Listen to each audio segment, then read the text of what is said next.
ఈ ముఖ్యమైన హామీలు ఇంతటితో ఇంకా ఆగిపోలేదు, ఇంకా ఉన్నాయి ముఖ్యమైన హామీలు.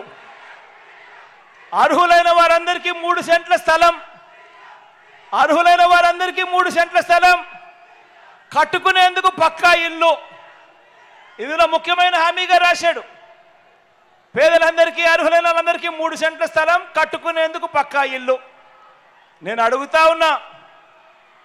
అడుగుతా ఉన్నా కనీసం ఏ పేదవాడికైనా కూడా 1 సెంట్ అయినా స్థలం ఇచ్చాడా అని అడుగుతా ఉన్నా. ఇదే నంద్యాల జిల్లాలోనే ఇచ్చాడని అడుగుతా ఉన్నాను. ఇలా 2 చేతులు వేగి జిల్లా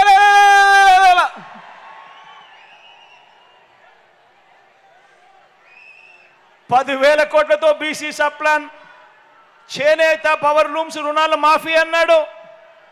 చేశాడా?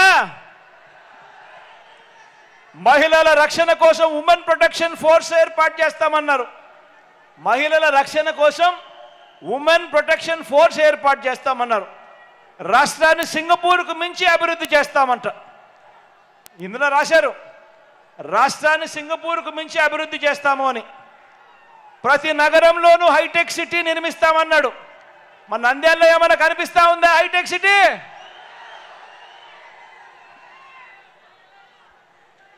ఇవన్నీ కూడా ముఖ్యమైన హామీలంటూ 2014లో ఇదే చంద్రబాబు సంతకం పెట్టి ఒకవైపున ఆయన ఫోటో, ఒకవైపున మోడీ గారి ఫోటో, మరోవైపున దత్తపుత్రుడి ఫోటోతో ప్రతి ఇంటికి కూడా పంపించారు.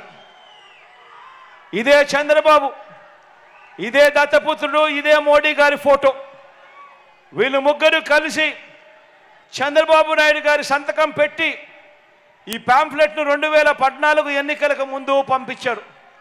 నేను అడుగుతా ఉన్నాను, ఇందులో కనీసం ఏ ఒక్క హామీ అయినా మీరు నెరవేర్చారా అని అడుగుతా ఉన్నాను మీ అందరినీ కూడా. ప్రత్యేక హోదా ఇచ్చారా అని అడుగుతా ఉన్నాను నేను మిమ్మల్ని అందరినీ కూడా. ప్రత్యేక హోదా ఇవ్వలేదు, ఏ ఒక్క హామీని నెరవేర్చలేదు. ఇవ్వకపోగా మళ్ళీ ఇదే ముగ్గురు కలిసి మళ్ళీ మోసం చేసేందుకు ఈరోజు సూపర్ 6 అట, ఈరోజు సూపర్ 7 అట, కొత్త కొత్త మోసాలతో, కొత్త కొత్త పదాలతో మళ్ళీ రంగురంగుల మేనిఫెస్టో తీసుకొచ్చేందుకు వీళ్ళు ముగ్గురు కూడా అడుగులు వేస్తా ఉన్నారు. ప్రతి ఇంటికి కేజీ బంగారం ఇస్తాము అని చెప్తా ఉన్నారు.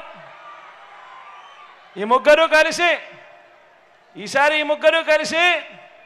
సూపర్ 6 అట, సూపర్ 7 అట, ప్రతి ఇంటికి కేజీ బంగారం అట, ప్రతి ఇంటికి బెంచ్ కారు కొనిస్తారట. ఆలోచన చేయమని అడుగుతా ఉన్నా.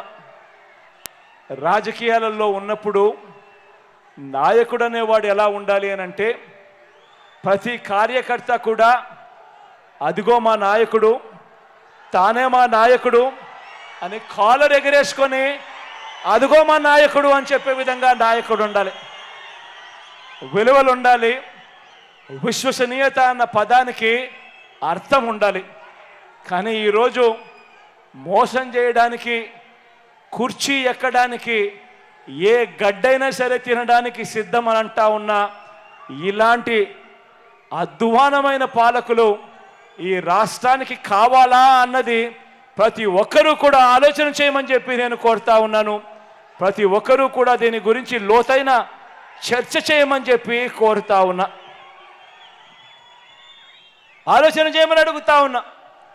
బాబు చరిత్ర చూస్తే ఏముంది గర్వకారణం?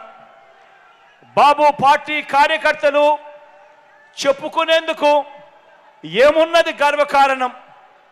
బాబు కూటమి చరిత్ర చూస్తే ఏమున్నది గర్వకారణము? అందరూ కూడా ఆలోచన చేయమని అడుగుతా ఉన్నా. వీరు ఈ రాష్ట్ర ప్రజలకు ఏం మంచి చేశారని మన ముందుకు మళ్ళీ వీళ్ళంతా కూడా వస్తూ ఉన్నారు. వీళ్ళ వల్ల రాష్ట్రానికి ఏం మంచి జరుగుతుంది అన్నది అందరూ కూడా ఆలోచన చేయమని కోరుతా ఉన్నా. అదే రాష్ట్రం, అదే బడ్జెట్. కానీ ఈరోజు మీ జగన్ ముఖ్యమంత్రి అయిన తర్వాత, మీ బిడ్డ ముఖ్యమంత్రి అయిన తర్వాత ఈరోజు ఏ పేదవాడి ఏ పేద చెల్లెమ్మ అక్క చెల్లెమ్మ కుటుంబాలలోకి వెళ్ళి వాళ్ళ బ్యాంకు ఖాతాలు చూస్తే ఏ ఒక్కరికి చూసినా లక్షల లక్షలు వాళ్ళ బ్యాంకు ఖాతాల్లో కనిపిస్తాయి. ఏకంగా 2,70,000 కోట్ల రూపాయలు మీ బిడ్డ నా అక్క చెల్లెమ్మల కుటుంబాలకు మంచి జరగాలి అని చెప్పి ఈరోజు పంపించిన చరిత్ర కనిపిస్తుంది. కానీ ఇదే చంద్రబాబు నాయుడు గారు ముఖ్యమంత్రిగా ఉండి ఆ 5 సంవత్సరాలలో తాను చేసింది ఏమిటి, తాను ఎందుకు జగన్లా చేయలేకపోయాడు అని అంటే కారణం వాళ్ళ ధ్యాస, వాళ్ళ చింత పేదవాడికి మంచి చేయడం గురించి కాదు. వాళ్ళ ధ్యాస, వాళ్ళ చింత దోచుకోవడము, దోచుకున్నది పంచుకోవడం తప్ప వాళ్ళ ధ్యాస చింత లేదు అన్నది ప్రతి ఒక్కరూ కూడా ఆలోచన చేయమని అడుగుతా ఉన్నా. మరో వంక మీ జగన్ మనందరి పాలనను చూడండి. మేనిఫెస్టోలో చెప్పిన 99% వాగ్దానాలను నెరవేర్చి ప్రతి గ్రామంలోనూ ఇదిగో మార్పు, పేదల ఇంట్లో ఇదిగో మార్పు, సామాజిక వర్గాలలో ఇదిగో మార్పు, అక్క చెల్లెమ్మల జీవితాలలో ఇవిగో వెలుగులు, పిల్లల భవిష్యత్తులో ఇవిగో దారులు అంటూ సగర్వంగా ఇంటింటికి వెళ్ళి ఓటు అడిగే పరిస్థితి మన 58 నెలల పాలనలో ప్రతి కార్యకర్త కూడా గ్రామంలో కాలర్ ఎగరేసుకొని వెళ్ళి మాట్లాడే పరిస్థితి ఈ 58 నెలల కాలంలో వచ్చింది మీ జగన్ వల్ల. జరిగింది ఈ 58 నెలల్లోనే జరిగింది మన వైఎస్ఆర్ కాంగ్రెస్ పార్టీ ప్రభుత్వంలోనే అని చెప్పడానికి గర్వపడతా ఉన్నా. మంచి చేసిన మీ జగన్ మీ అందరినీ దేవుడిని నమ్ముకొని ఎన్నికల బరిలో ఉంటే, చెడు చేసిన బాబు పొత్తుల్ని, మోసాలని, అబద్ధాలని, కుట్రల్ని నమ్ముకొని ఈరోజు చంద్రబాబు నాయుడు గారు రాజకీయాలు చేస్తూ ఉన్నారు. ఇదంతా చూస్తే మనందరికీ కూడా అర్థమయ్యేది ఒక్కటే, మరో ధర్మ అధర్మ యుద్ధానికి రెడీ కావాల్సిన టైం వచ్చింది. మరో ధర్మ అధర్మ యుద్ధానికి రెడీ కావాల్సిన టైం వచ్చింది. ఈ యుద్ధంలో ధర్మం వైపున మీరు నిలబడడానికి, యుద్ధం చేయడానికి మీరంతా కూడా సిద్ధమేనా అని అడుగుతా ఉన్నాను. జెండాలు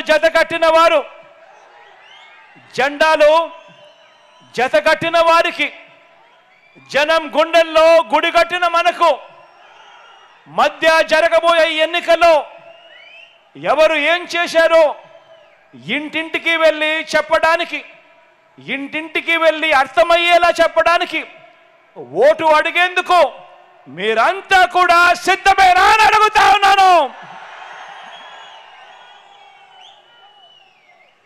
వారి చీకటి రాతల్ని, చీకటి పనుల్ని బట్టబయలు చేసేందుకు మనకు ఒక ఈనాడు, ఒక ABN, ఒక TV5 ఇలాంటి వారు మనకు తోడు లేరు. బాబు మాదిరిగా 4 ఎల్లో ఛానళ్ళు, 2 పత్రికలు మనం పోషించడం లేదు. కానీ మనకు ఛానళ్ళు లేకపోయినా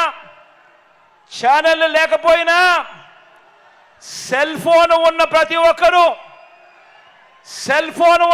ఒక్కరూ మనకు ఒక ఎడిటర్, సెల్ ఫోన్ ఉన్న ప్రతి ఒక్కరూ మనకు ఒక ఛానల్ ఓనర్. వారి చీకటి యుద్ధాన్ని, వారి సోషల్ మీడియా, ఎల్లో మీడియా అసత్యాల యుద్ధాన్ని ఎదుర్కొనే మహాసేనానులు మీరు. ప్రతి ఒక్కరూ వారి అబద్ధాల మీద యుద్ధం ప్రకటించడానికి సిద్ధంగా ఉన్నారా అని అడుగుతా ఉన్నాను. సిద్ధంగా ఉంటే జేబులో నుంచి సెల్ ఫోన్లు బయటకు తీయండి.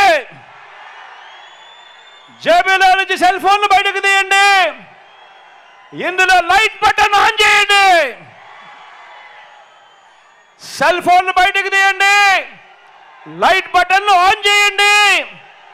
ప్రతి ఒక్కరూ కూడా యుద్ధానికి సిద్ధమే అని చెప్పి గట్టిగా నిలదించండి.